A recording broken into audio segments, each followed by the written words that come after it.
kita semua ini, tadi saya katakan kan sudah berputar-putar di 26 alam kehidupan dari 31. Ya.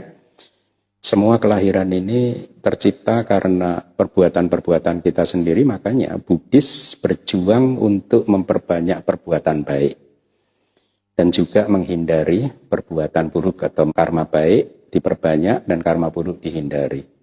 Nah, sesungguhnya Bapak Ibu sekalian, upasaka-upasika sekalian, kita sudah pernah lahir di surga, tapi kita juga pernah lahir di neraka. Kalau Anda coba renungkan ya, bahwa kita masing-masing sudah mengalami pengalaman itu, lalu kenapa ada orang yang masih hidup mengorbankan kebahagiaan dan kedamaian hatinya di saat ini karena ketakutan terhadap masa depan?